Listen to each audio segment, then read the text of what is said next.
The utility of exchanges made possible by Bitcoin will far exceed the cost of electricity used. Therefore, not having Bitcoin would be net waste. Satoshi Nakamoto.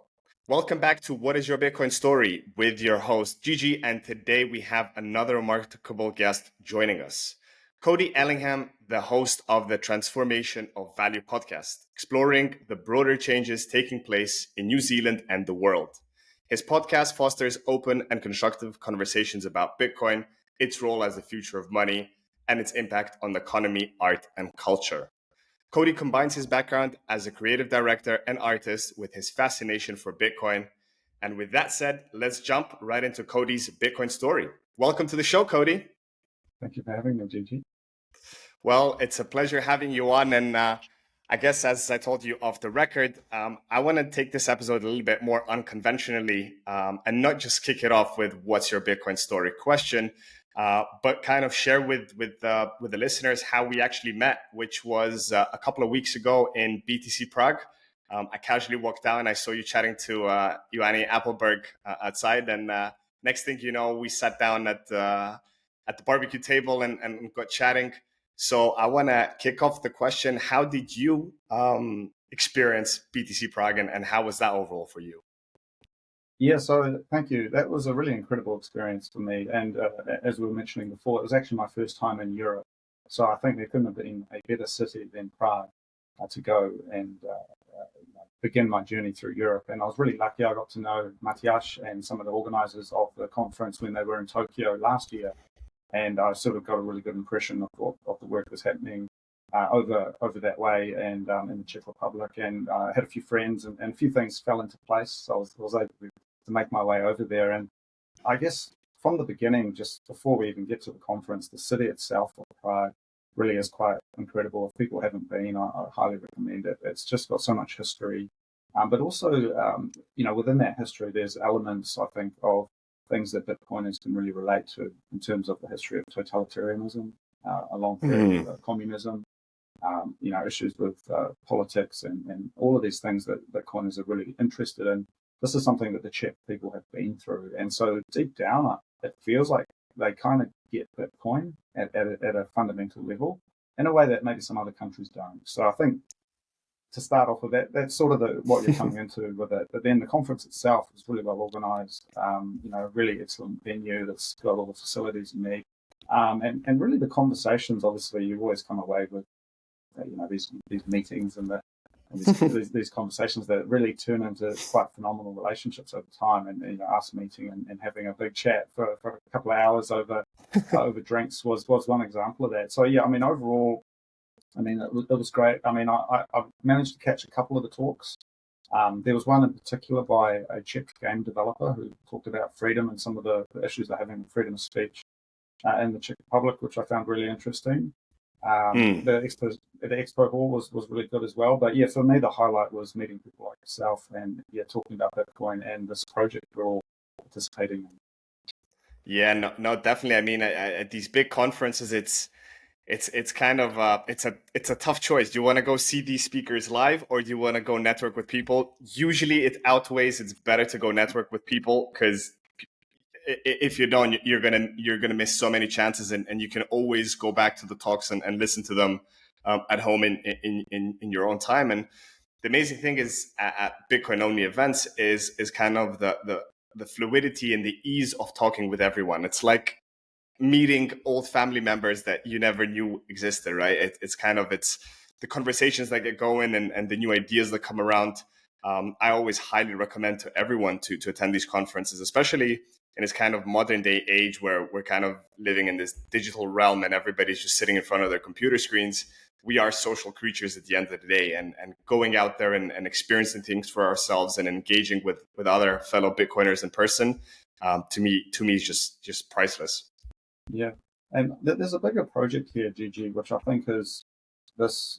If you look at the roots of the word politics and polity and the connection of people and society, you've got places in Prague, for example, Paralelní Polis, the Parallel Society, which is a classic hackerspace, Bitcoin space since the old days, and it's a real example of these meeting of minds. And I think there's something to be said for the analog kind of human connection, over coffee or beer or whatever, maybe a pilsner, and talking about ideas and having a civic relationship with this with the state, with this society we live in, because we can't take that for granted.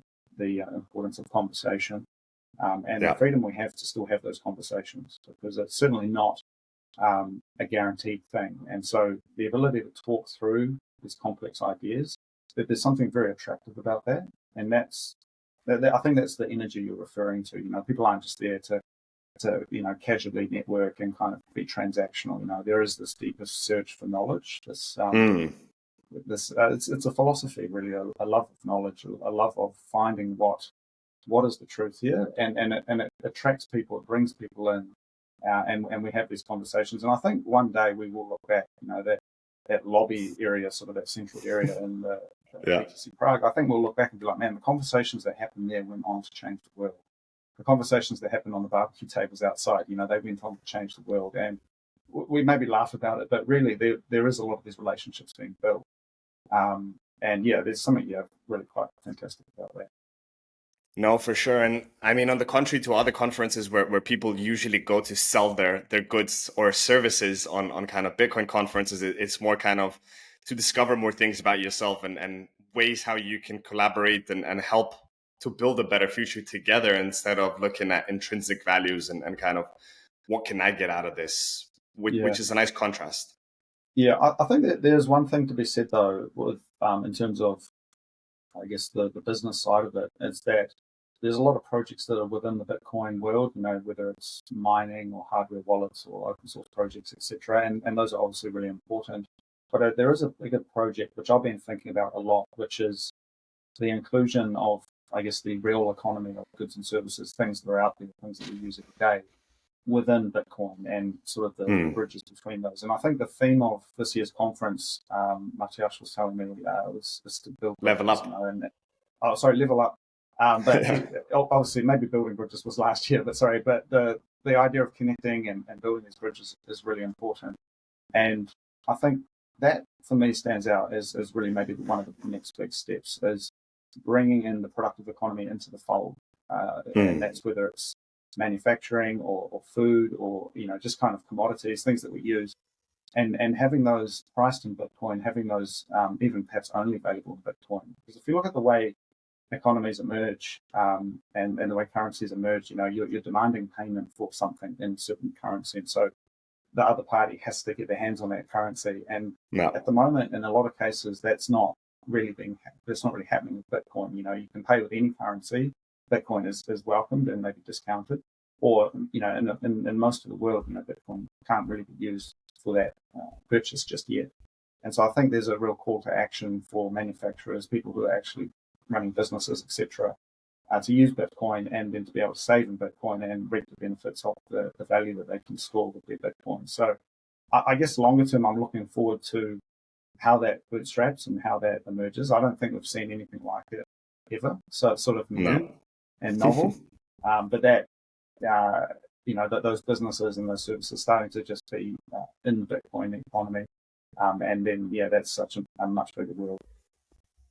Yeah, and I mean, just to add to that, that kind of just reiterates kind of how good it is to get involved in the space today, because there's so many things that are yet to be built, designed, and implemented that, kind of we're building this whole new world, and there is no blueprint to it. It's down to us kind of collaborating and finding ways to operate it and essentially build the world that we really want to see, instead of just kind of being constrained to these parameters and kind of, build within this little circle. And that's that kind of, we have the whole world's a canvas for us to explore and redefine.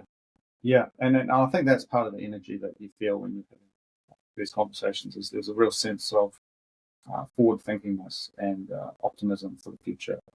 It's sort of, being long humanity and seeing the visions for that. And I think, there certainly is rules and principles we can look at to inform this project. And I love the discourse and the steel manning of arguments and the sort of deep analysis of how things play out. I think I would say the average Bitcoiner has a much better grasp of economics than most central bankers. In fact, all of the central bankers, all of the classically trained people, and so there's this real sense that we've got we've got the right people in the room, and it only takes a small critical mass, an intransigent minority to create that demand, that requirement that you need to pay Bitcoin for this particular thing that is popular. It's a killer app. It's a thing that everyone wants. We're only accepting this Bitcoin for payment, and so people have to get their hands on it. And I think that's maybe one of the next stages we see emerge. And in particular, where I'm living here in Japan, where we're seeing the death of the yen, which is its own. I mean, there's a lot of tragedy in that, unfortunately, but for the lived experience for people here. But I think it also is, on the other side of that, there's opportunities, right, for Bitcoin. And look, it's all going the same way, whether it's the euro or the New Zealand dollar, where I'm from. It's sort of, we kind of know what's going to happen, but we just it's a slippery slope. Yeah. Amazing. Well, Cody, I guess I want to bring it now then to the usual question. Essentially, where does your Bitcoin story start? Because I think this is probably, if not the first, then the second guest that we have who has a fellow Bitcoin podcast. In your case, the transformation of value. And I want to kind of know how did it lead you to that, and essentially how did you get started in the space? Yeah. Well, I think that for a lot of people, they maybe come into Bitcoin and then they start reading the classics. Ayn Rand, Atlas Shrugged, for example, is a book that a lot of people recommend, or they've worked their way through. It's certainly a big book, but that's sort of the general process. But for me, it sort of went the other way. I was actually really interested for a long time in The Fountainhead, which is a lesser-known book by Ayn Rand, and I've always been interested in literature. My background is a creative, so I studied art. I'm a photographer. I've done a couple of books on architecture, photography of buildings throughout Asia. That was sort of my trained background and what I did for many years, and as well as graphic design, etc. So I really came from that creative world, and there was something about this period when I first moved to Japan, almost 10 years ago now.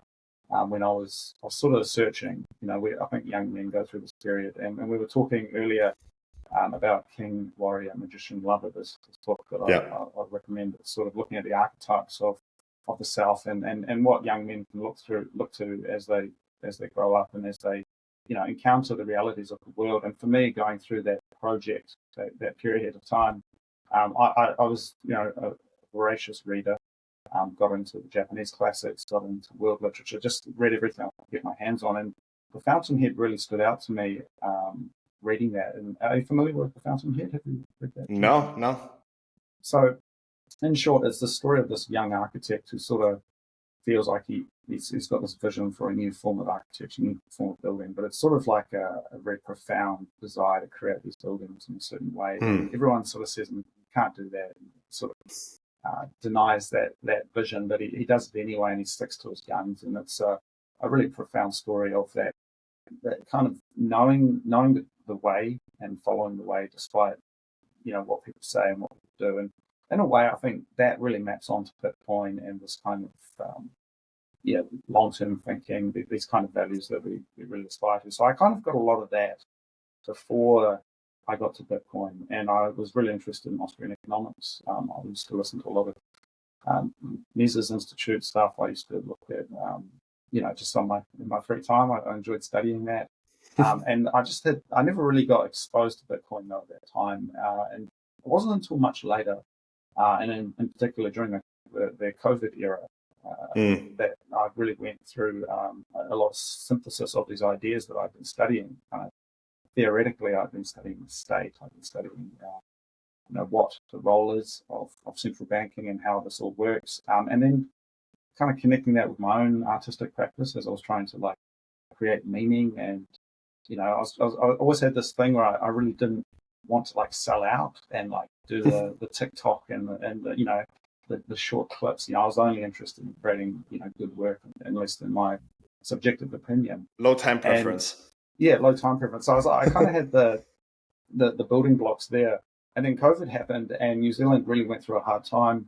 There's sort of a lot of, I think, publicity out there in the Bitcoin world, but certainly we had lockdowns. Our country is New Zealand is an island, so it was really easy to just sort of turn off the borders, and that was really tough, because I had a life in Japan. I had been traveling quite a lot, and I was used to being able to travel and have the freedom to do that. And then the government took that away from me, and in a sense, I'm not sort of resentful of that. It was a really productive time. I started working on a novel. I've been working on heaps of projects. It was very prolific, but I started studying Bitcoin and I got into it, and it all clicked. And it began this discovery process, this self-reflection on what my role is in this new thing, and kind of the role of the legacy nation state.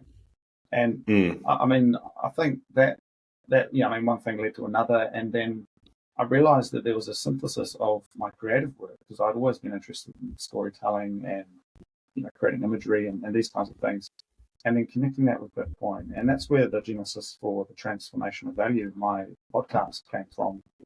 I had been really interested in audio. There's something about the spoken word which is just so profound. You sort of whispering someone's ear, and they listen to it, and they can message you, they can email you. It's like a little messenger coming through subtly. Yeah. Like you can have this sort of this ongoing conversation, and it's long format, and you can't hide. It's not like a 5-minute thing. So we're going for hours. So there's nowhere to hide, and so you have to be intellectually honest. People message you, they comment if you say something that's not right. So there's sort of a kind of a self-correcting mechanism there. And so I was really interested in connecting Bitcoin thinking more broadly with some of my aesthetic interests, some of my creative interests, and that's from architecture through to photography, fine art, the history of image making, of meaning making, these kinds of things.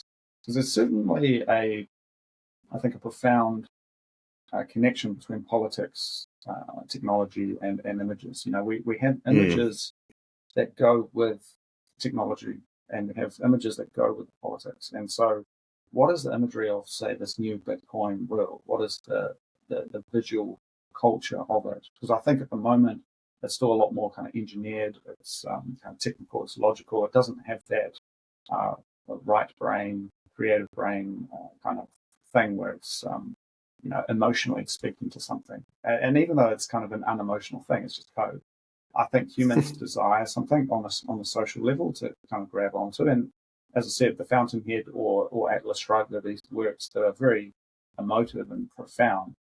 But the deep down, they speak to Bitcoin as well. So in a long-winded way, my work with the podcast, which has been a really big journey, I've met so many people through this, has been kind of connecting those two and kind of reassessing, I guess, visual culture, image making, meaning at a high level through a Bitcoin lens. Yeah, no, I can totally relate with you on that one, and kind of the good thing, which I think you'll agree, kind of the nice thing with having your own Bitcoin podcast is to have these guests with beautiful minds and explore and get answers to your own questions and have a two-way conversation instead of yourself just trying to uncover things. And sometimes it can get a little bit, I wouldn't even say lonesome, but like if you're just doing something on your own and you're getting no reflection back, it's hard to see which direction you're going. But having these conversations and then again sharing it with other people, with listeners, for them to kind of plant the seed and go on and explore other things, I think it's a beautiful thing. And in the future, I think definitely for myself, I'm doing this to kind of leave my mark in this world and leave future generations, once we are in this hyper Bitcoinized world, for them to get a sense of what was it like, this transition from the old world to the new world, and kind of what were people experiencing and how was life changing, day by day. Yeah. And this is not necessarily a new idea. What we're really talking about here, Gigi, is dialogue. And, this is something that goes back to the ancient times, but it's sort of maybe something in the modern world that we've forgotten just a little bit. And there's a whole history here as well with, I think, broadcast media. And I think this is where the background that I have and the stuff that I've studied as well. In the Bitcoin lens, in the Bitcoin world, it's almost, how would you say, it's not seen the way I see it.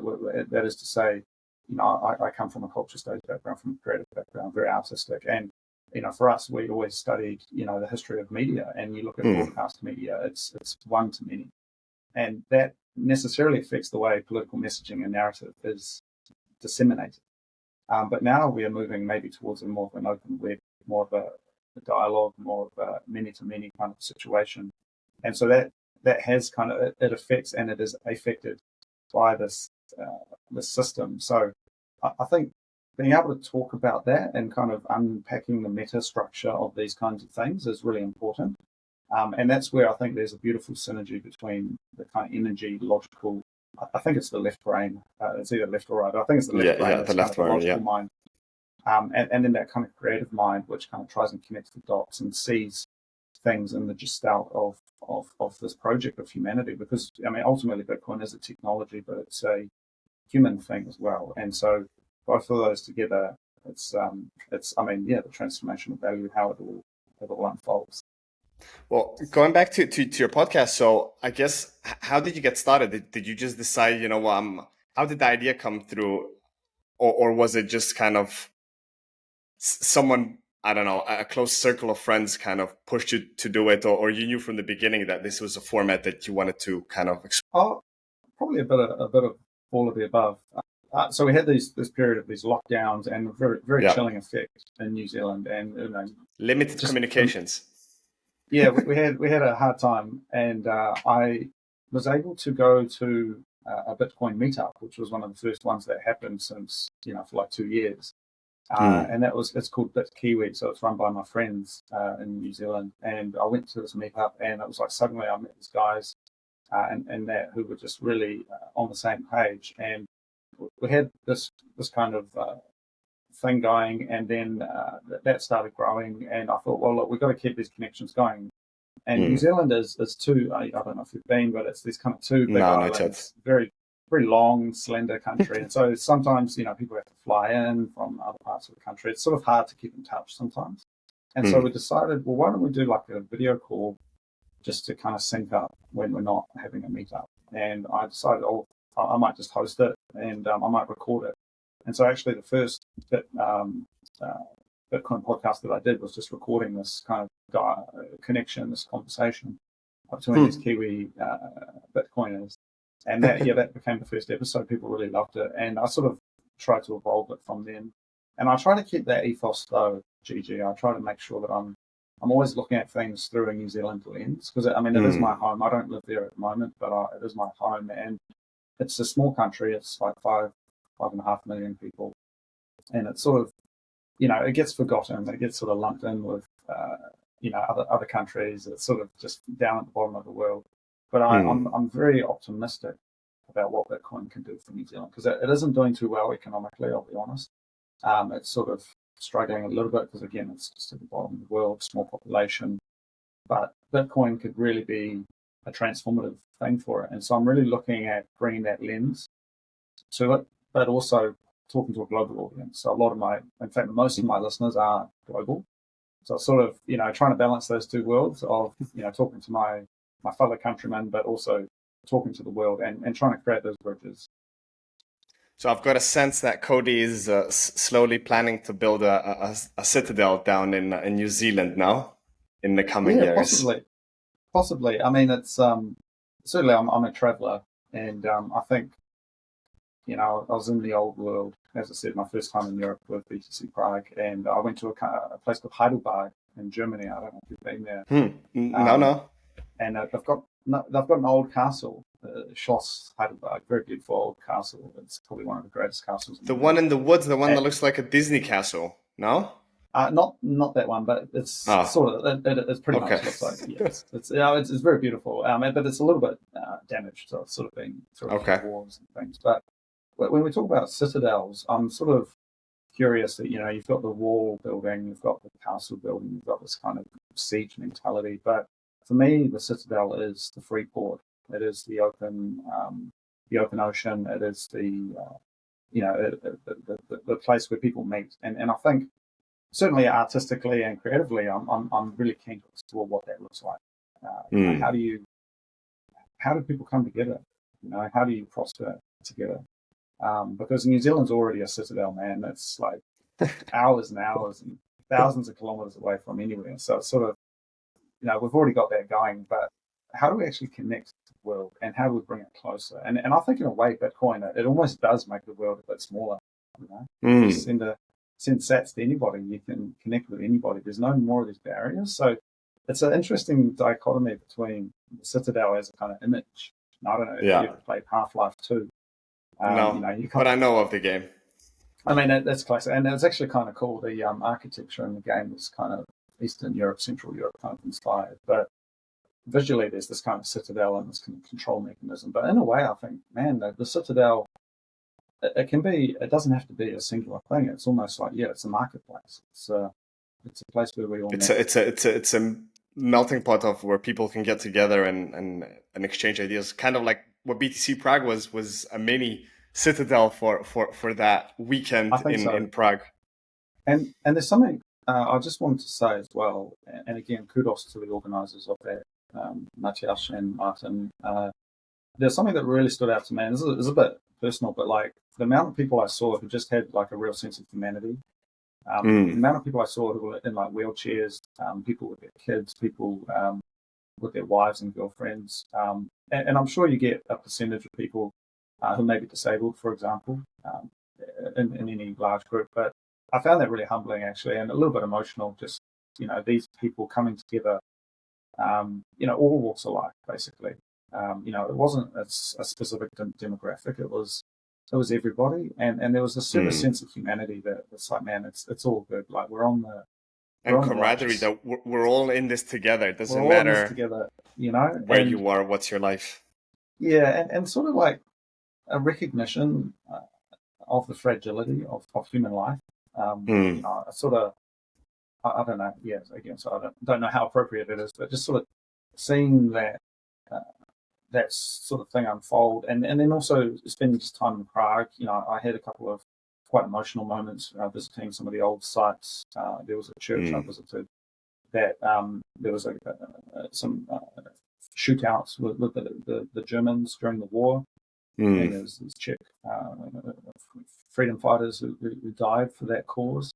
The history of totalitarianism, the 1968, the Prague Spring. There's all of these moments where humanity got stretched thin, and the fragility and the kind of the beauty of life got squeezed out of these people, and yet they've come back through. And man, I really enjoyed the cafes, the people riding trams around town, and just the architecture and the intellectual nature of the city. Everyone's reading books and in bookstores. It just felt really beautiful to me. And these are the people that I think inherit the world. These are the people who create this new meaning, because it's the state and these power structures that are able to exert that violence. Because as an individual, you and I, we don't. It's really hard to hate someone, like it really is. You've got to try your best. But through the lens of the state and this abstraction of violence and power into this thing that just kind of floats above us, you're able to commit really quite atrocious acts against humans. And I don't know, man. So I haven't fully fleshed out this kind of theory, this thesis around this thing, but there's just something really humbling about being among these people, my people, and everyone really. We're all in this together. Yeah, no, I think you brought up an important point, that sometimes we take life for granted, and kind of we don't really cherish every moment as we should, because we never know what's awaiting us around the corner. And these moments that you shared, I mean, it kind of, it makes you cherish life more, and in the history, and seeing what people have gone through and what they fought for the world that we have today. It's important to remember, where I would like to think that younger generations appreciate it, but they're, as you mentioned a bit earlier, they're too busy, flickering on TikTok and looking at videos instead of really going out and exploring and learning about where we came from.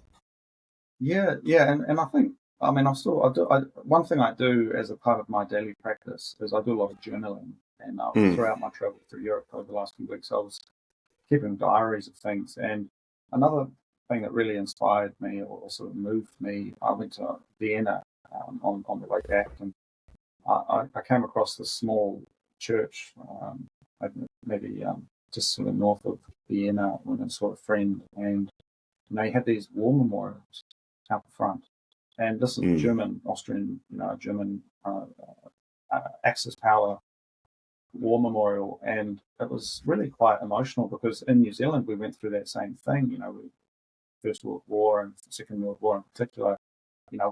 All of these people, my ancestors went to the other side of the world to fight in France and Gallipoli and places like that, and then we've got the other side of that, and it's so distant because it's many years ago now, but you see the same names, whole families, and we sort of study this stuff, and then on top of that, I had a really profound meeting with a gentleman from Ukraine actually when I was in Prague, and that was I'd never ever met someone from Ukraine before, and it was really emotional and interesting to hear his story and the story of his family, and then like contrasting that with my Russian friends and just hearing about it all. I'm like, man, what are we doing with all this, man? It's like this is a war between states.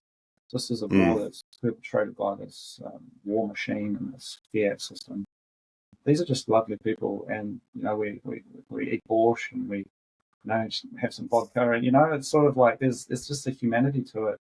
And I've just been processing a lot of this sort of stuff. So yeah, there's kind of obviously the technology, and it was great to hear a few of the announcements at the conference. But for me, it was really processing some of these cultural moments. Again, Europe, the old world, was new for me. I've my whole life's been Asia Pacific, New Zealand, Japan, China, that side of the world. And so to come back, it was a whole new world uncovering in front of your eyes. Yeah. So no, it was really good. Well, I want to touch upon now a little bit on kind of where you're situated now in Japan, and I've been reading lately, as you also mentioned, kind of the Japanese yen is going through some hard times, and I see every other day some Japanese company coming out looking to add Bitcoin to its treasury holdings. How's the Bitcoin scene in Japan, and how has it maybe changed ever since the pandemic, or kind of what's your first-hand experience in Japan and Bitcoin? Yes, so I was in New Zealand for the pandemic. So I used to live here for many years, and then I left for 3 years and came back sort of end of mid last year sort of thing. So I haven't been back super long, and certainly the country's changed since I was away. In terms of the Bitcoin scene here, it's quite small, I would say, compared to other places. But some really good people working on things. I've made some really good friendships there. There's, I guess, both a Japanese Bitcoin community, native Japanese, and then also foreigners from overseas, living in Japan, visitors, etc. So there's kind of two flows, and they're a little bit separate to a degree, depending on whether you speak Japanese or not. I'm very lucky I can speak Japanese, so I'm able to have friends in both circles. But they're sort of two different worlds. And yeah, there's some really cool projects, a lot of stuff more, say, like Lightning development. There's a lot of really talented developers, web developer type people in Japan. And so they sort of gravitate towards, the kind of higher level applications. But at a high level, I wouldn't say I'm necessarily an expert on the Japanese economy. In fact, I don't really participate. I mean, I live here and I hang out here, but a lot of my projects and my work is overseas. But I would say, in terms of Bitcoin stuff, I mean, it's kind of quite a hard regulatory environment. So if you want to play by the rules and set up an exchange or something like that, it's a bit of a mission from what I've heard. But on the other side, it's a huge market, a very sophisticated market. There's sort of some really cool stuff. Like there's a Lightning flea market that a group here organizes. It's a group called Lightning Hands. Yeah, so they had this Lightning market. Yeah, really cool group. And they have it in quite a nice shopping district area every little once in a while and buy stuff, and not just like Bitcoin stuff, but like actually like cool clothes and like books and things. So it's a really cool little kind of flea market thing. So there's a bit of that sort of thing going on, but at the end of the day, I mean, Tokyo in particular, and I live just south of Tokyo. It's such a huge place. It's kind of hard. It's probably a bit like Los Angeles or something. It's sort of like a little bit hard to get a critical mass. I mean, Prague, it's such a small place, really. You can get people in the same room, right? But Tokyo is a bit spread out.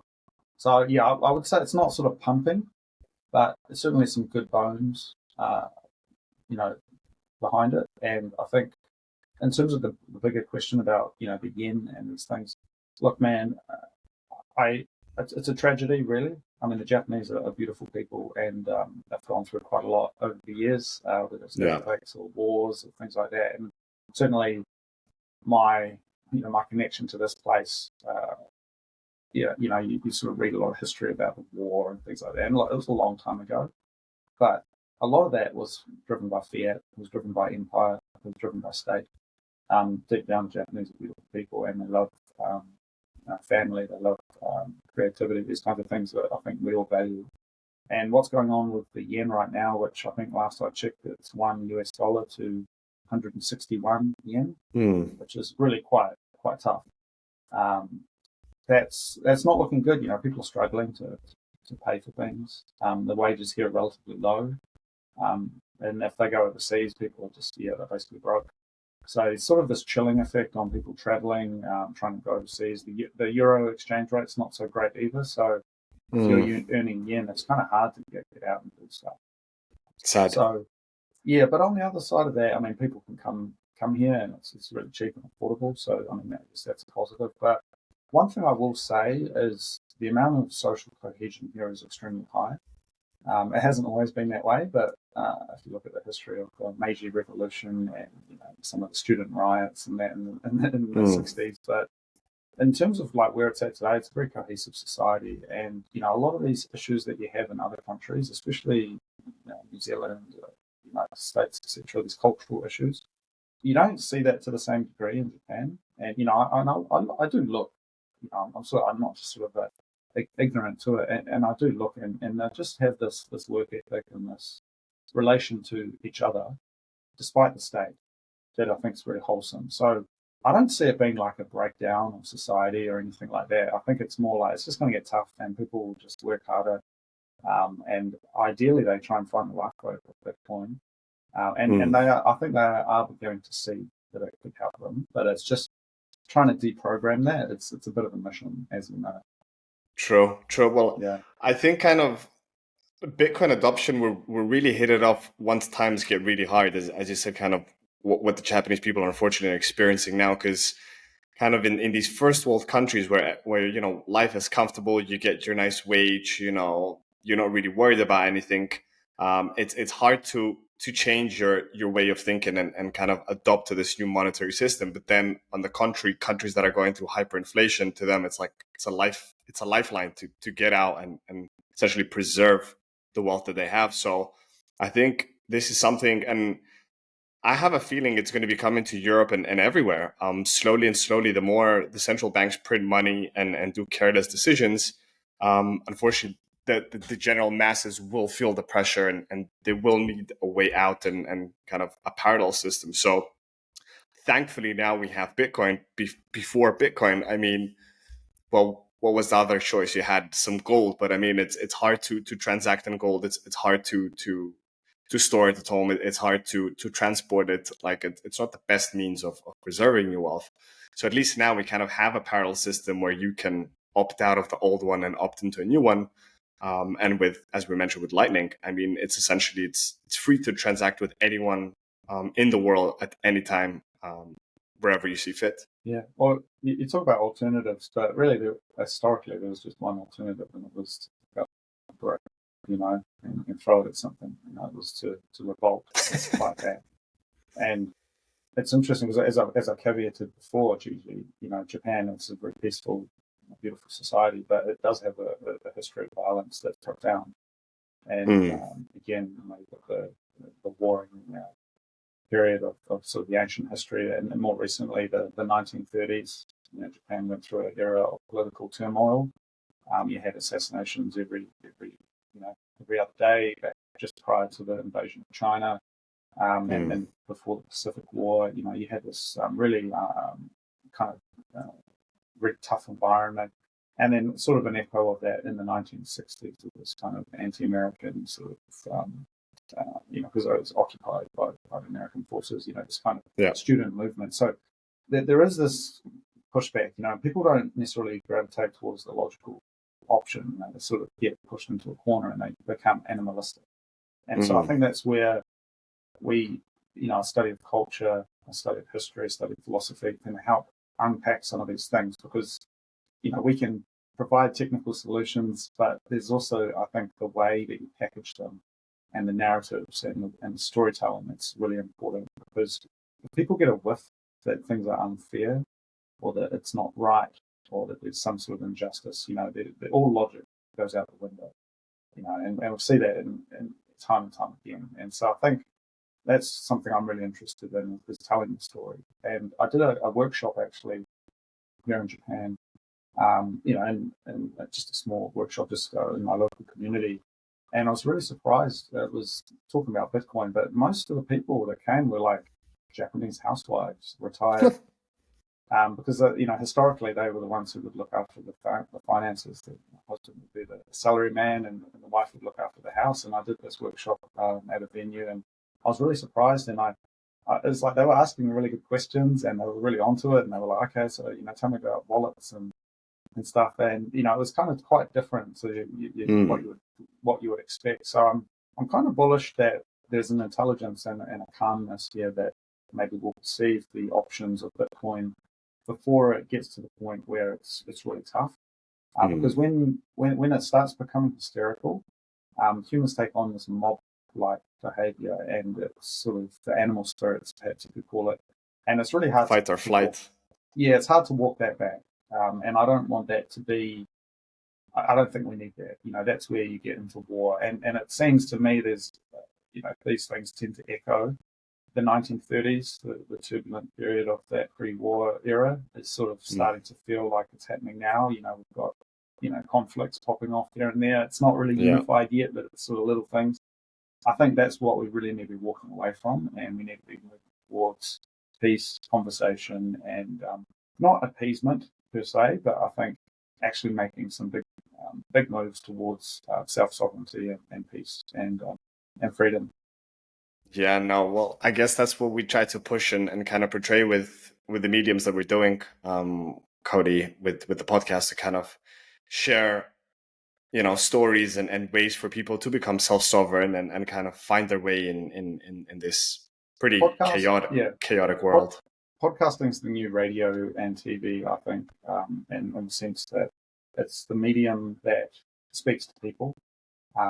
It's what they hang on for. It's what they listen for. I think you've got Netflix and YouTube and these other things, but I think in terms of actually the situational awareness, I think this is where people come, and you're doing the work, and there's others out there doing the work to tell these stories, and I think.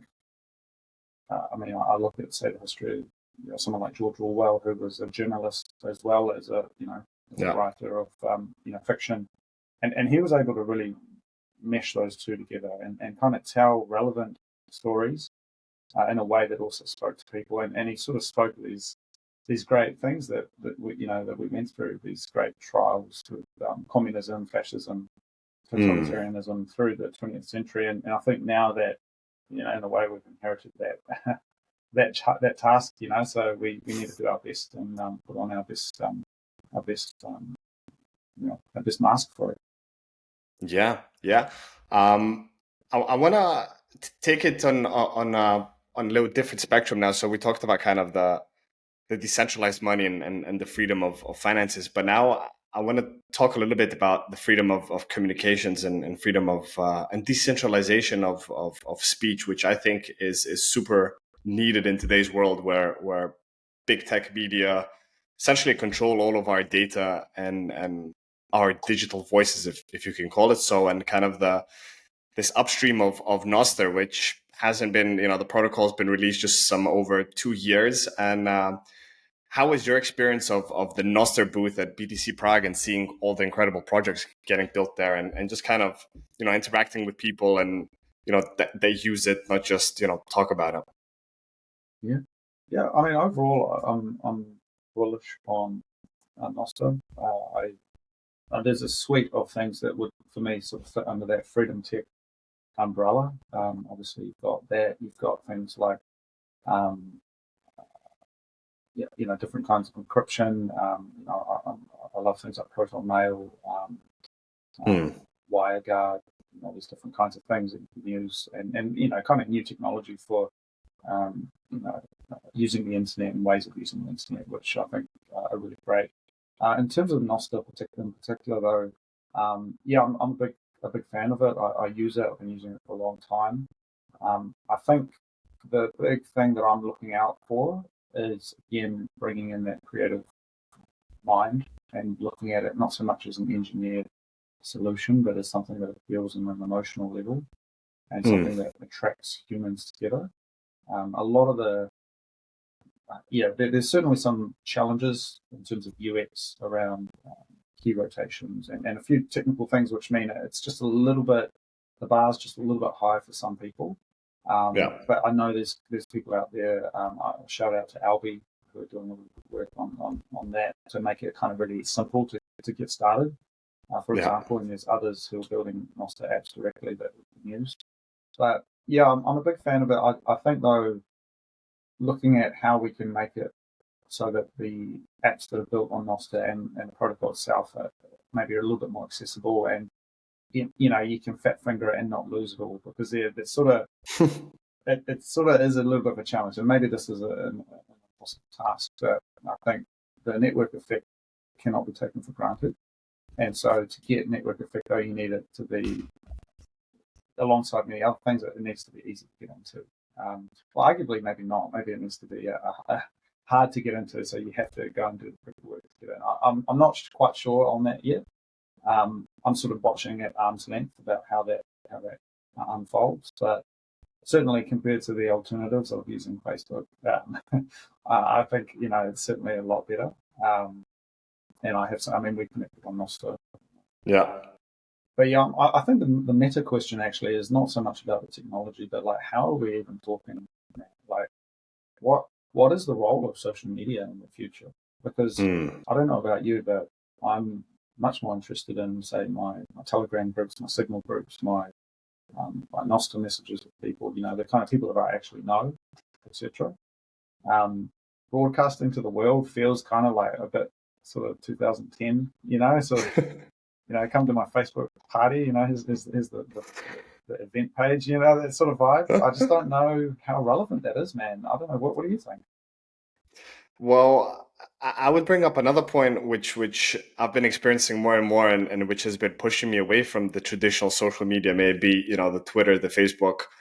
It's just the amount of bots that are interfering and are giving you fake kind of interactions, like I feel like all these messages that you put out are not being seen and heard by the right people. It's just kind of these algorithms in the background, kind of communicating, and you feel like, I would say, to answer your question, how I sense it just kind of feels like opening my window and shouting out, and whoever hears something. Your messages are not getting through to the right people, and this is what I kind of love on the country with NOSTR. Every time I open up my newsfeed and see the latest notes, it's stuff that I actually can relate to and I find interesting, as opposed to Twitter nowadays, which is, to be honest, very violent. Like, you see, like, I don't know how the algorithm works there, but like, it's very conflicting data that's just like being projected at you, and that's slowly pushing me away from that media to kind of ditch it and just focus on NOSTR, which feels much more moral and kind of pure, if you know what I mean. Yeah, I think I must push back on that. I think we need to be careful about using words like moral and pure, because those don't. We can talk about them, but when we start using them in a righteous sense, that can be dangerous, because we don't know. I mean, we can ask questions, but we don't truly know what purity is. We don't know what morality is. I mean, we can poke it and we can query it to ourselves. I mean, not in a general sense of moral. It's like the example of what is normal, right? Like, normal to you is different than normal is to me. So I meant kind of to rephrase it. It's more kind of just peaceful and kind of more signal instead of noise, constructive. I mean, on the flip side, the way I would frame it, the way I think about it, Gigi, is the internet as a whole. It's sort of like the Ganges River, this kind of holy flow of information and spirituality. And it's almost overwhelming, because if you just dip your Yeah. toe into it, you're going to get an infection. It's sort of it's both profoundly beautiful, but also incredibly dirty, and it's all mixed in together. And what we can do with something like NOSTR, or more generally freedom technology, is we can choose how we surface information from that. Sort of, we've got a boat across that river. We can choose how we get across it, and what we pick up from it. But I think, in terms of the role of communication, this is a much bigger question, and this is again where I think a study of the classic works. People like Marshall McLuhan, people who have studied what television did, because these aren't new questions. If you look at the history of radio, the history of television, the history of all these media, there was theorists and people looking at what this meant for society. I mean, the first war to be broadcast on television was the Vietnam War. And that was a very different conflict to, say, even just the Korean War just a few years earlier, because it was televised. And so it has this kind of reflexive effect. And so I think there's a whole room of study, there's a whole space to study sort of what this all means. I don't think it's about the tech. I think the tech's important, but at a high level, it's a social, cultural construct. And I think having discourse about it is important. And ultimately, it's kind of hard to shape it. Like, we can build things, but unless it fits the zeitgeist, unless it speaks to this kind of deeper yearning for something, no one's going to use it. And I mean, there is obviously people using NOSTR, and there's a community building there, but will it ever be the Twitter replacement, or does it just exist as our own special place where you and me can hang out with cool Bitcoiners and everyone else does their own thing? I don't know. Time will show, right? We can sit here and speculate, but we'll see. I guess I would like to think that kind of, as NOSTR progresses and as it becomes more user friendly, and kind of people decide to try out something new and something fresh, that's kind of their gateway to Bitcoin, instead of trying to get them onto the Bitcoin boat, they use something and they go, oh, actually, I can, send some sats to someone, and like, oh, actually, Bitcoin can be subdivided. Because the one thing that I get from, let's say, the normies, is as we call them, is that everybody thinks that, you can only buy one Bitcoin or transact a full coin. This whole idea of, 100 million units in one Bitcoin, it's kind of this, true hidden message. And I think kind of a nice way to break it down to them and get them to use it and interfere with it is through a social platform that is much kind of easier to get by. What are your thoughts on that? Yeah, so one experiment that I've been playing with, I do a lot of photography and a lot of sketching, actually. When I was in Prague, I did a couple of sketches on different buildings and things, and I've been posting it on a website called Stacker News. Are you familiar with that website? No. So it's like kind of think of it like a Hacker News, or like an old style Reddit forum, but it's all powered by Lightning, so you can zap posts and things like that. And it's a really cool community. It's kind of signal, for lack of a better word. It's just very high signal, very minimalistic. It sort of speaks to me. And I've been posting my photography there, and I get zapped on there, and I get zapped on NOSTR as well.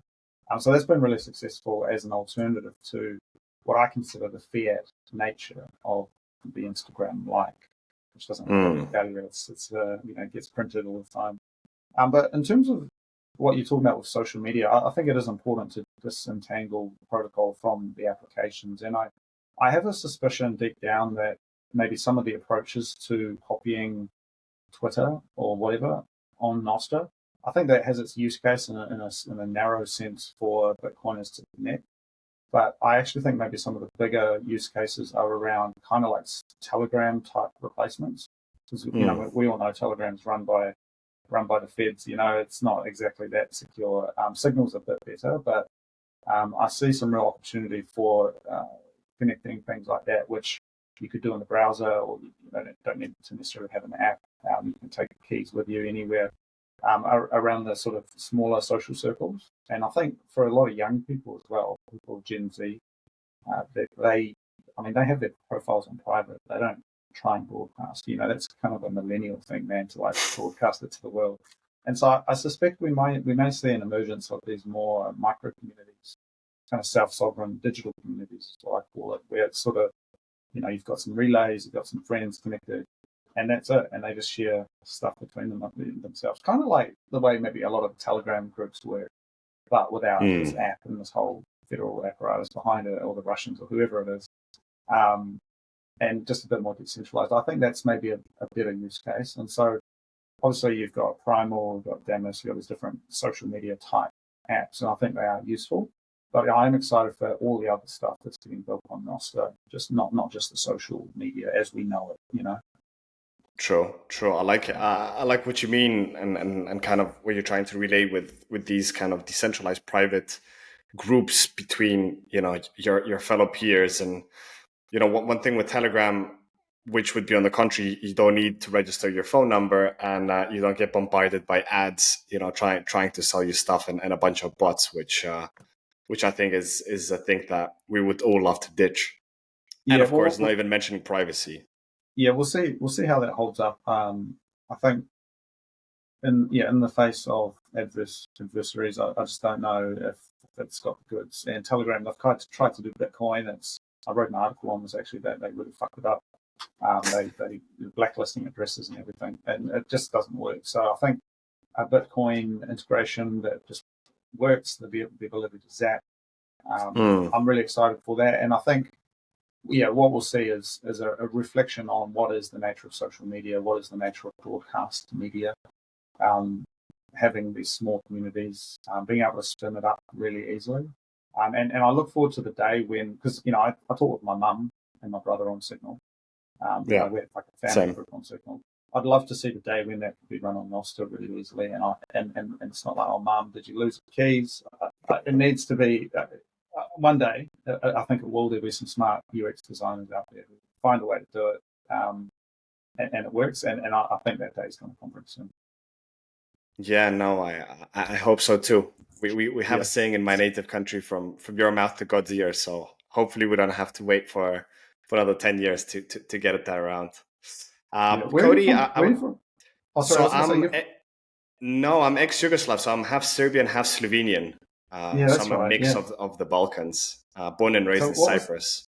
What was that phrase? From God's mouth to your ear? From God's mouth to God's ears. From God's mouth to God's ears. No, sorry. From your mouth to God's ears, meaning hopefully it'll come true. Okay. It's an old Serbian proverb. I might use that one. Thank you. So, Cody, like I asked with all guests, kind of to round up the episode, what is one message that you'd like to leave our listeners with? Usually it revolves around, of course, Bitcoin, but here in this episode, we talked about a lot more other things, culture, history, war, and just the intellectual uplifting. What is one message you would like to leave the guests with? Yeah, I think just to preface this a little bit, coming back from Prague, I was on the airplane and I was watching a TV series on the life and times of Dante, who wrote the Divine Comedy, and it's great epic poem, 14,000 lines, talking about God, beauty, love, these kinds of things. And my message would be, humanity is a fragile thing. Love your family, love your friends. Bitcoin's important. Ultimately, we are, in this temporal moment as humans, but there is something profound about the human spirit, and let's not ever try and ignore that or overlook that. Bitcoin's for connecting us together and being able to communicate, but let's not let it become a tribal thing or a divisionary thing. I think welcoming people in and having conversations and being patient with them is really important, because we are on the right track. And sometimes people don't listen and they ignore us, or they do things that we don't like. But I think taking the high road and sharing love with the world is really important. So that would be it's a bit soppy, but that would be my message for people. But otherwise, stay humble, stay accepted, as I doubt the same.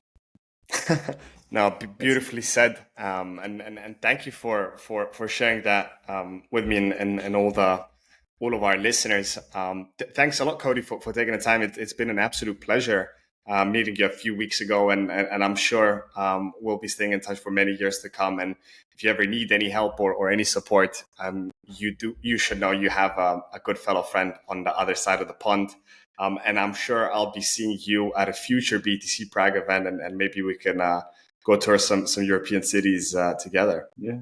Yeah, no, that sounds good. Thanks for having me, Gigi. Cody, what's the last question? Where can we send our listeners to follow you? For sure, we'll have the links to the Transformation of Value podcast, and I guess your X and your NOSTR page, right? Any other sources you want to shout out to? No, those are great. I mean, yeah, just search on your favorite podcasting app for the Transformation of Value. And yeah, I'm on all major socials, just as the same Transformation of Value. And yeah, you'll find me there, Cody Ellingham. Amazing. Cody, thanks again. All the best of luck with your show and all the great things that you're doing. And until next time, my friend.